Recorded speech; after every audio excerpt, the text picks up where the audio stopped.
Hello YouTube, it's Barbara Jean. Guess what? The Lord gave me a revelation. I can't even believe I did. This is amazing. I know who the second witness is.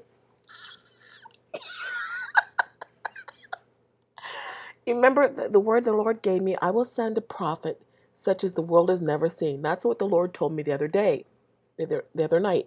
This is now early morning, 2 o'clock in the morning on Monday. So I was lying awake thinking about it, thinking. What was that word about? What was that about? And it has to do with the two witnesses. And I know who the second witness is. It's not Moses, it's the prophet. It is John. John. It's John. And I'm going to show it to you. This is amazing. Look at this. Look at this.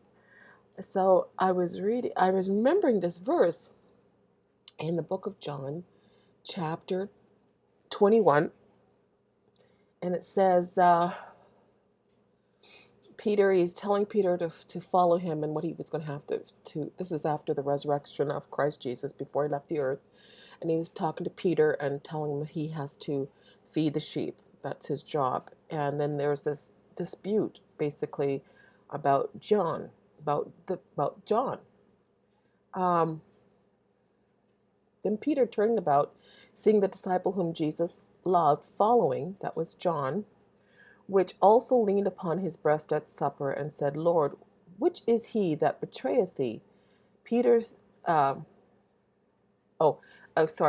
that's not, let me read it again. Then Peter, turning about, seeing the disciple whom Jesus loved following, which also leaned on his breast at supper, and said, Lord, which is he that betrayeth thee? So this is John. This is what John said to Jesus during the Last Supper. Peter, seeing him, said to Jesus, Lord, and what shall this man do? Jesus saith unto him, If I will that he tarry till I come, if I will he tarry till I come. He says, if it's my will that he should linger until I come back, that's what he's saying, what is that to thee? So basically, Peter, this is none of your business. But follow me. Okay, so he's telling Peter to mind his own business. What happens to John happens to John. You do what you're supposed to do. Then went this saying abroad among the brethren, that disciple should not die. Yet Jesus said not unto him, he shall not die, but if I will he tarry till I come, what is that to thee? John will die, but not until after the 3.5 years. He is going to be that prophet that will die after the first 3.5 years. He is one of the first. He's one of the two prophets. So he will linger, but then he will also die, because he is obviously not dead. The Lord took him. This is the disciple. This is verse 24. This is the disciple which testifieth of these things, and wrote these things, and we know that his testimony is true. And then I want you to go to the book of Revelation. Now, if you remember, this is the part where I had some struggle with. I was reading yesterday, or in my last video yesterday, I was reading the part in the book of Revelation which I was having a struggle with. I didn't understand it. So I can understand that. I can understand this. I can understand, the separation and what's going on in heaven, what's going on in earth. It's basically, the book of Revelation is divided in two segments: the first 3.5, the second 3.5, and then the rest is basically gravy as to, like I said, a layer cake of what's going on, the details. It's just like detail upon detail layered up. But when you read chapter 10, which, like I said, has always confused me, I never understood it, listen to what it says. And I saw another mighty angel come down from heaven. Now, this is after, I said, like the first chapter 8 and chapter 9 basically are the bottom layer of the cake. They give us basically the first half and the second half of the tribulation, the peaceful half and the second half. They put them together basically. After chapter 8 describes the rapture of the church has happened, and this he opens the seventh seal. There was silence in heaven for about the space of a half an hour. Now, we don't, in this chapter, we don't know what that space of half an hour is like on earth until we start reading through the book of Revelation.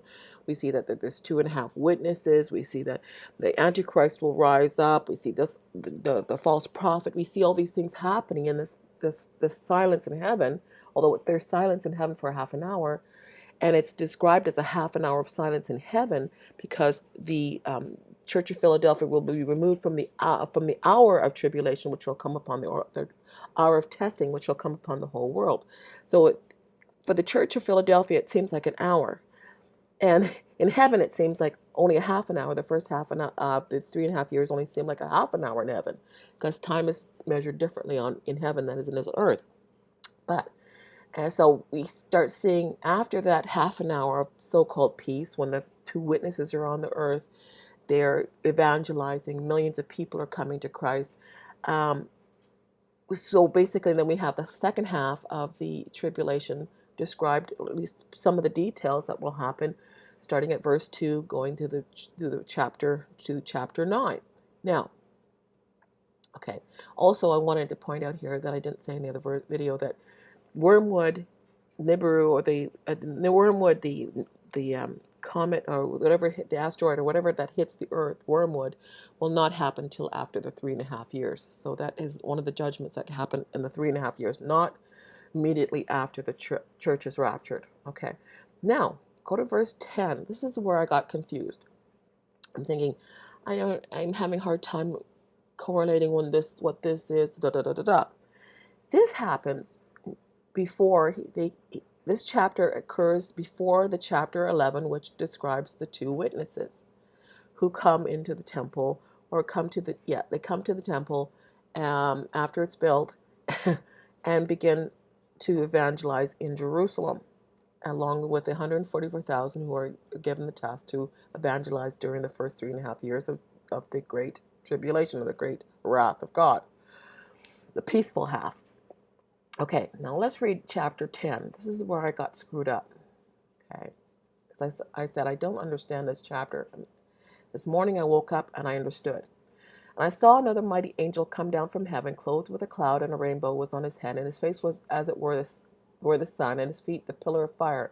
And he had in his hand a little book open, and he set his right foot on the sea and his left foot on the earth. What is that indicating? His left foot on the earth and his right. That means the judgment is going to affect both those people who are the seed of Adam and those who are the seed of Satan. Okay, those who are come from the sea. We see the Antichrist comes from the sea, and those people who are controlled by Satan, and those people who are controlled by, or those who are of the seed of, like I said, the seed of Adam, the seed of Satan. That's what that indicates. And he is there to judge them both. And he cried with a loud voice, as when a lion roareth. And when he had cried, 7 thunders uttered their voices. And the 7 thunders uttered their voices. And, 7 thunders uttered their voices. And when the 7 thunders had uttered their voices, I was about to write, and I heard a voice from heaven saying unto me, Seal up those things which the 7 thunders uttered, and write them not. And the angels which I saw standing upon the sea and upon the earth lifted up his hand to heaven, and sware by him that liveth for ever and ever, who created heaven, and the things that are therein are, and the earth and the things that therein are, and the sea and the things which are therein, that there should be time no longer. But in the days of the voice of the seventh angel, when he shall begin to sound, the mystery of God should be finished, as he hath declared to his servants the prophet. And the voice which I heard from heaven spake again unto me, and said, Go and take the little book which is open in the hand of the angel which standeth upon the sea and upon the earth. Okay, so here's the scene. The church has been raptured. Now John is in heaven. He's witnessing something. This angel coming down to the earth has his one foot on the earth, one foot in the sea. This is the angel of judgment.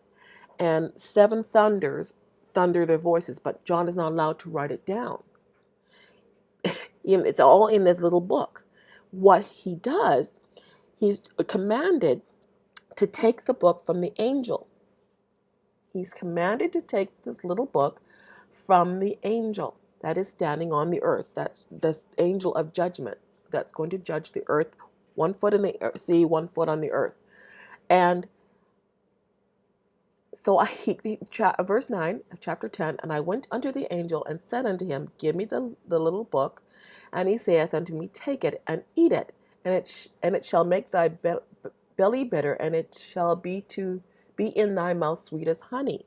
Okay, so John is commanded to take what's written in those seven thunders and put it in his mouth to consume it, and it will make his stomach sick. It will taste sweet, but it'll make his stomach sick. Okay, it's a hard pill to swallow, basically.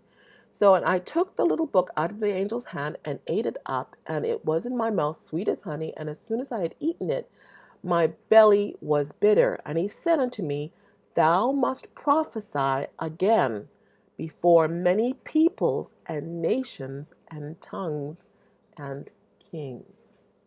Then we have the chapter of the chapter 11, where we see the two witnesses prophesying and keeping the keeping the Antichrist from doing evil to the saints before his time. Isn't that amazing? I can't even believe it.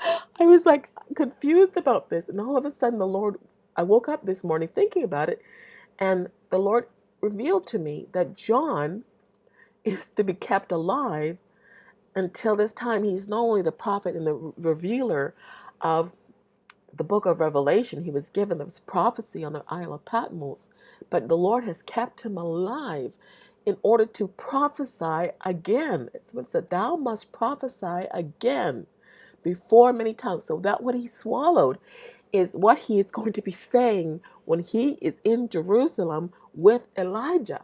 The two of them, one from the Old Testament, one from the New Testament, will come together and prophesy for 3.5 years and then be killed. And that corresponds perfectly with the book of John. Hallelujah. I just feel so, I can't even tell you. I just feel so excited. I feel so excited that the Lord explained it to me, because here I was having this problem understanding what I mean, yesterday was hard enough just trying to get, try to help you to understand how the book of Revelation is laid out, so that it makes it easier for you to understand it. It's not such a mystery when you start to understand that it's like a layer cake, and you got detail upon detail. And you got this base, and then you got the detail, and how to recognize the Antichrist, how to recognize the false prophet, what they will do, how they will be destroyed. I mean, and then you see the great harvest of the last day church, and you'll see the Laodicean church. You see the resurrection at the end of the battle, the great battle that which will ensue at the battle of Armageddon. I mean, it's amazing. This book is amazing. But anyway, yeah, yes, people, it's John. I'll talk to you later.